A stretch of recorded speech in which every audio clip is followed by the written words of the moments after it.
दान देने के लिए धन नहीं है, कोई बात नहीं। हवन यज्ञ करने के लिए धन नहीं है, कोई बात नहीं। भंडारा करने के लिए धन नहीं है, कोई बात नहीं। किसी भूखे को खाना खिलाने के लिए धन नहीं है, कोई बात नहीं। लेकिन जो मैं आपको बता रहा हूं, यदि आपने यह कर लिया तो ईश्वर आपसे प्रसन्न हो जाएंगे।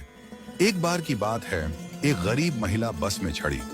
उसके कपड़े पुराने और फटे हुए थे, बाल बिखरे हुए थे और शरीर से वह कमजोर लग रही थी। जैसे ही उसे बस में सीट मिली, वह चुपचाप जाकर बैठ गई। कुछ ही देर में अगले स्टॉप पर एक वृद्ध महिला बस में चढ़ी। उस गरीब महिला ने बिना देर की अपनी सीट उस वृद्ध महिला को दे दी और खुद खड़ी हो गई। जब वृद्ध महिला अपने स्टॉप पर उतरी तो वह वापस अपनी सीट पर बैठ गई।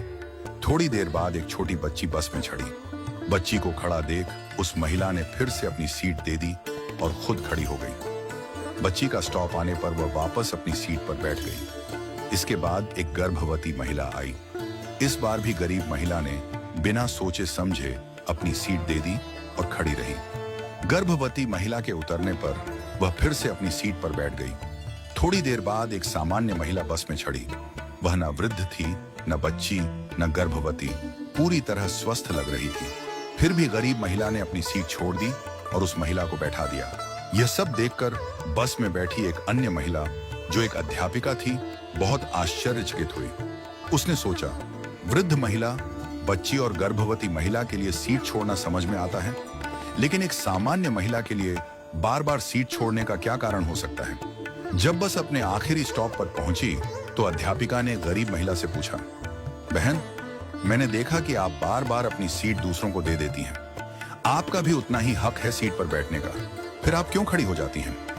गरीब महिला मुस्कुराई और बोली, मैडम, मैं दूसरों के घरों में बर्तन साफ करती हूँ, खाना बनाती हूँ, झाड़ू पोछा करती हूँ। मेरे पास अधिक धन नहीं है कि मैं किसी को दान दे सकूं, भंडारा कर सकूं, हवन यज्ञ कर सकूं या किसी भूखे को भोजन करवा सकूं।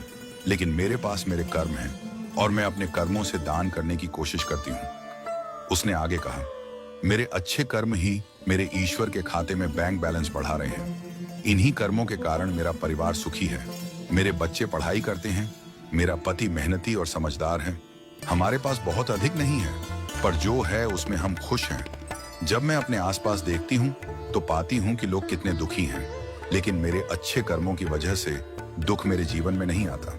उस महिला की बातों से अध्यापिका की आंखों में आंसू आ गए। उसने कहा, मैं स्कूल में बच्चों को शिक्षा देती हूँ, पर आज असली शिक्षा तो तुमने मुझे दी है। आज से तुम मेरी शिक्षिका हो। तुम्हारा बहुत बहुत धन्यवाद। इस कहानी से हमें यह सीख मिलती है कि सेवा के लिए धन की आवश्यकता नहीं होती। हम अपने छोटे छोटे कर्मों से भी दूसरों की मदद कर सकते हैं। किसी बुजुर्ग को सड़क पार करवा देना, किसी जरूरतमंद की सहायता कर देना, किसी को प्रेम से मुस्कुरा देना, ये सब कर्मदान है। जब हम दूसरों के जीवन में खुशी लाते हैं तो वह खुशी हमारे जीवन में भी लौट कर आती है।